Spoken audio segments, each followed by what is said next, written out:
Welcome to BBC London, I'm Alex Bushell. First tonight, the battle for City Hall. Today, ex-Tory Cabinet Minister Rory Stewart entered the race to replace Sadiq Khan as the next Mayor of London. He made a name for himself in the recent... Now, much more to come, including...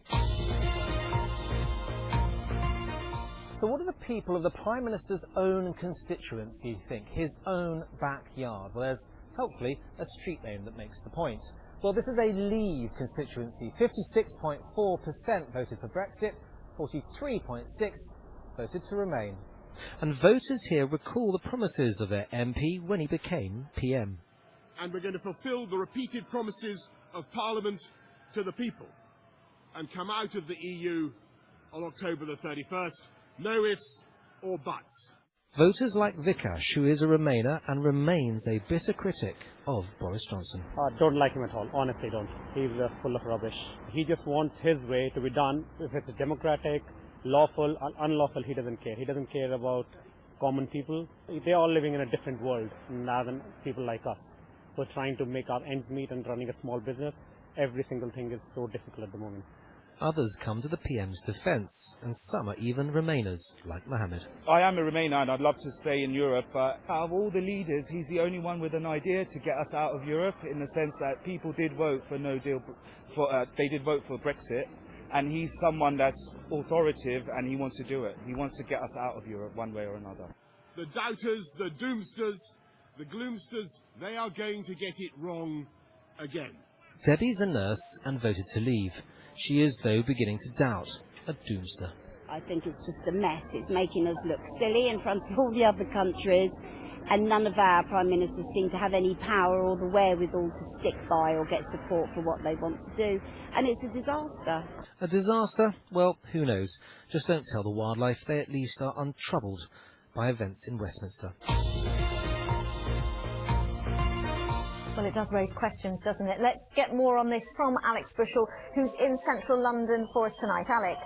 Well, yes, Riz, here I am on Vauxhall Bridge Road. This was the group of protesters that Aisha filmed earlier outside Millbank Tower. They're making their way up to Victoria. They've got a band, they've got bongos, they've got drums, and they've got a lot of disruption in their wake as well, because commuters are trying to come home. There are cars beeping their support, but also a great deal of disruption on that evening commute. If we swing the camera back, you can see this is the end of the police line, police vans behind, and what we know for sure, or is most likely, is that wherever they end up, there will probably be more obstruction of the highway, protesters gluing themselves to each other or to the road, and yet more disruption. Now, this all began at around 9 o'clock last night when Section 14 disorder was brought in.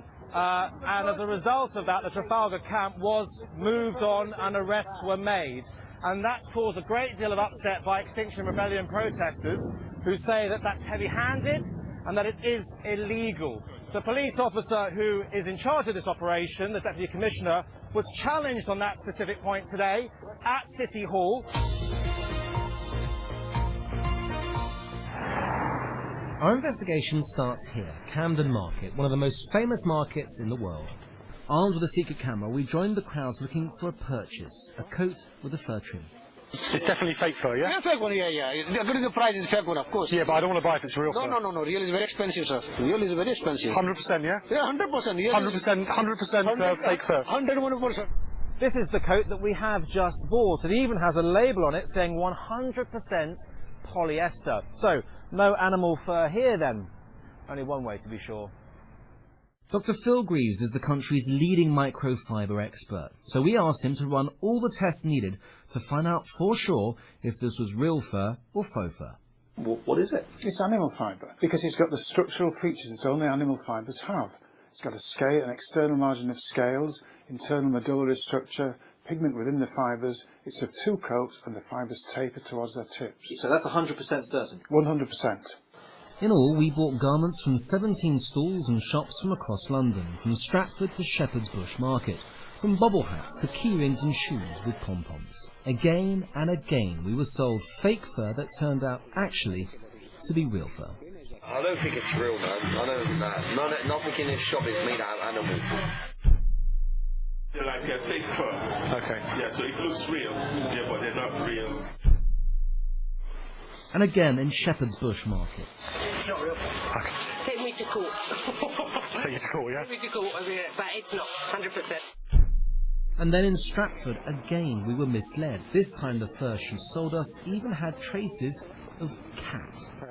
It's synthetic, I suppose, you know. It's not real. Real can't be for this price, you know. It's interesting how many of those stallholders say that at that price it has to be fake fur. Real fur, they say, is expensive. Well, not anymore.